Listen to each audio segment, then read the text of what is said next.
What'd you bring me?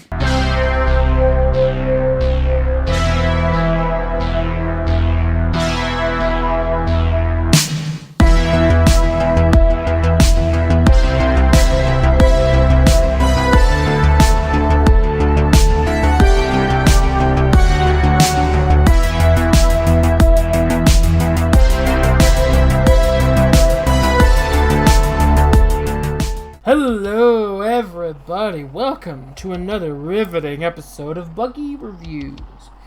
Today's episode we are going to be reviewing the latest batch from Disney Plus. Hawkeye. Now, I know that my last few videos on the Disney Plus shows have been in that realm of the mixed and terrible. I would say that it's not the best track record, at least in my eyes. Now, with Hawkeye, I wanted to go in with a lot more optimism this one, because I genuinely do like Hawkeye. I think he's a good character. I think he's a fun character. I enjoyed him, his adventures. I like the Matt Fraction arc. I know it's kind of weird that people want to give shit about that one, but honestly, I kind of like that one. I thought that was a cool thing. I liked that arc. It was fun, and of course, I enjoy Kate Bishop. I actually liked Kate Bishop before it was cool, just saying. And I knew that there was a lot going on this one, that there was going to be a lot of concern, because of the obvious trends that has been kind of going on with about, like, mantles and characters and bait and switching and all this stuff. And we saw this pretty well with Loki. This was like a pretty big, blatant one in terms of it. So, a lot of thought was brought in on thinking that this could be similar in that vein.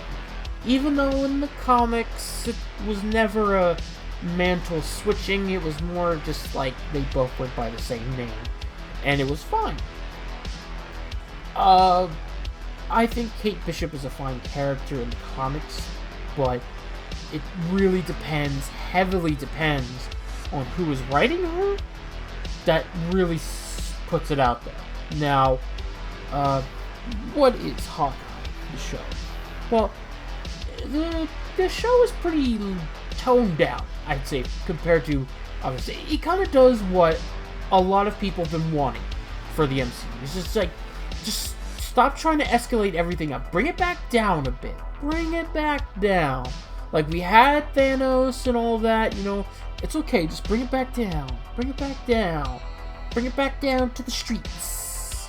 And this is kind of what it does, It's there's no, like, multiversal thread. It's not like the world is gonna fucking explode if Hawkeye doesn't save the day in time, It's low. It's low. Low to the ground. Low to the streets.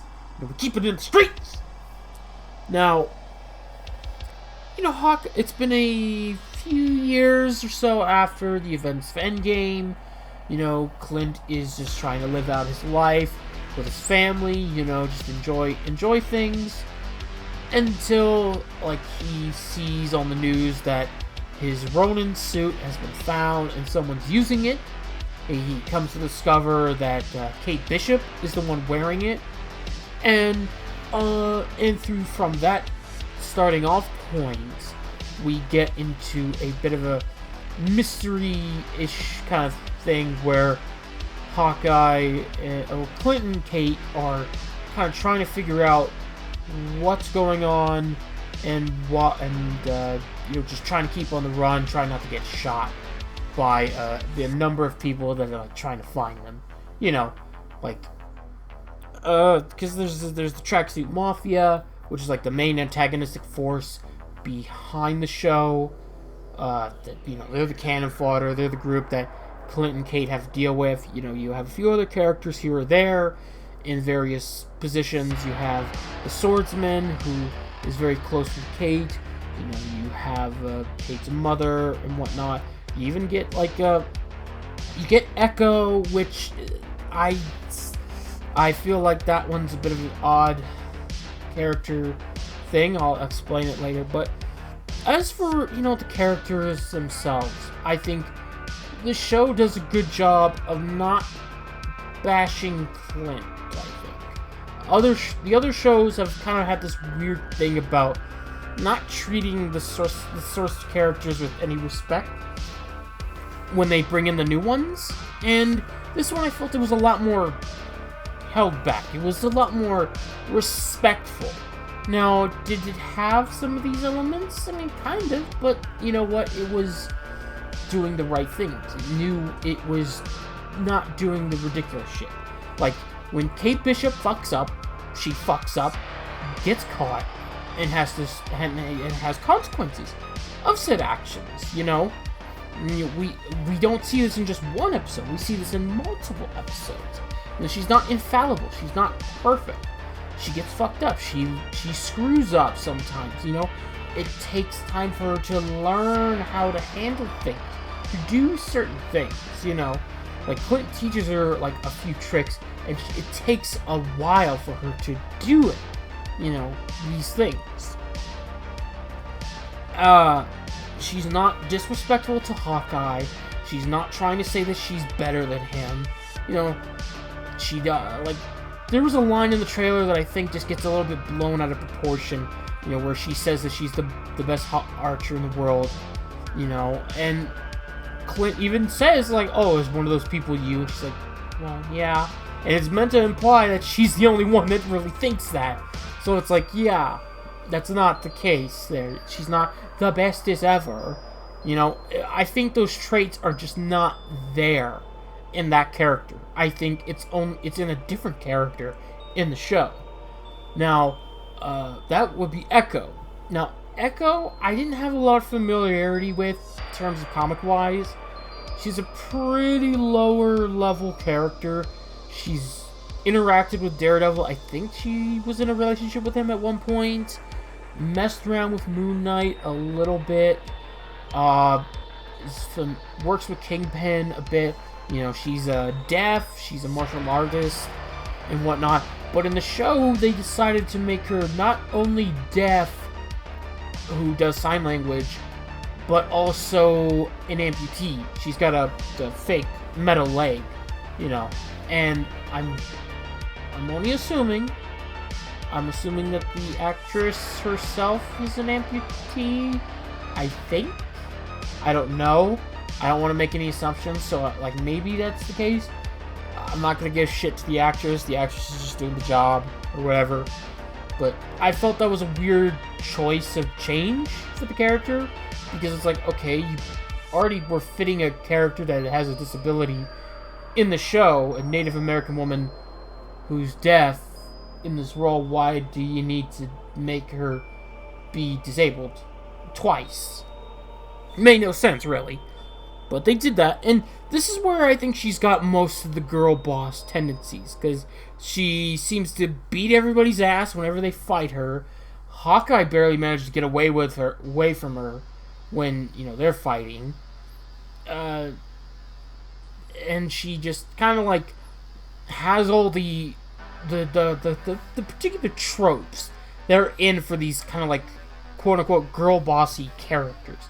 The over aggressive nature, this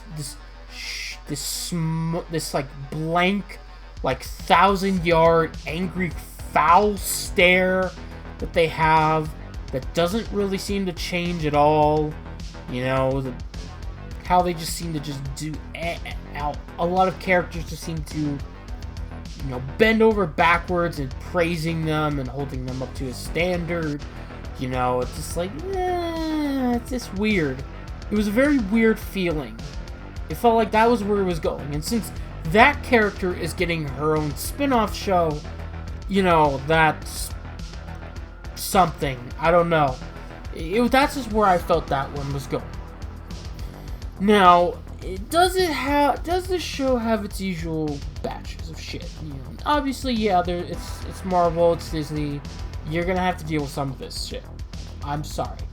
There were some elements, maybe here or there, at least what I could pick up, The jokes, the jokes are the jokes.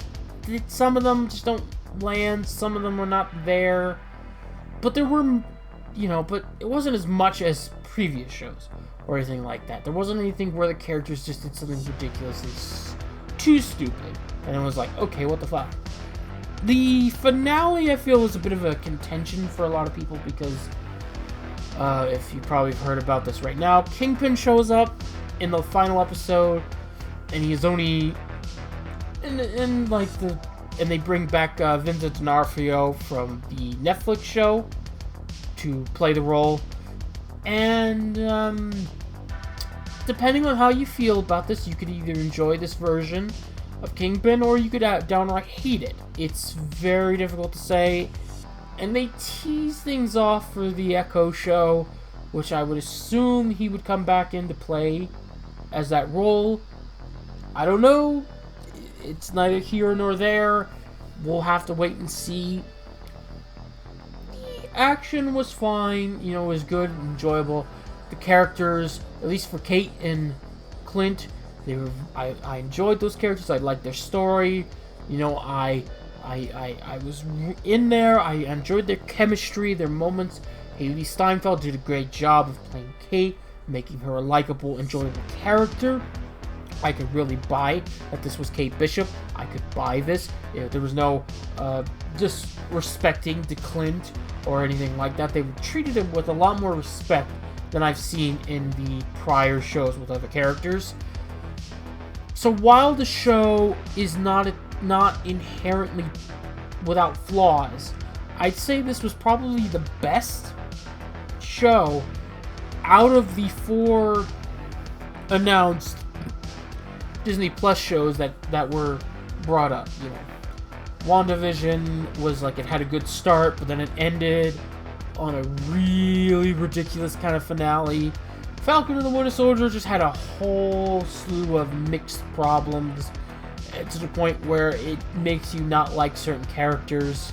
Loki was just screw continuity and whatnot, and you just get bashed in the head for it. This one felt like it did what it needed to do. Like, here you go. Like, taking things back down to the streets.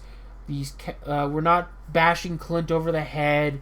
We're treating most of these characters with respect. But it's not completely out of there because of the girl bossy element with Echo, the few MCU jokes here or there. Maybe there might have been a political thing here or there. Maybe I haven't caught up on all of it, but it could be. I would say it would have to be in that middle ground area, maybe. It depends on how well you like the character. I kind of enjoyed the show. I thought it was probably the best of the bunch. On its own, I think it serves as passable. It's a nice, toned down story. It's kind of like Ant-Man, but spread out into episodes. At worst, the show could be boring and maybe drag on a little bit because of how, smaller the plot is. How small the actual kind of story plot can be. But, that's just my 2 cents, and I think I'm going to call it there. Have you guys seen Hawkeye? What are your thoughts on it? Leave it down in the comment section below. If you have anything in the hero world that you'd like me to review, games, movies, etc., leave it down in the comment section below. I will give it some thought. So thanks, guys. I look forward to seeing you all in the next episode of Buggy Reviews. Goodbye.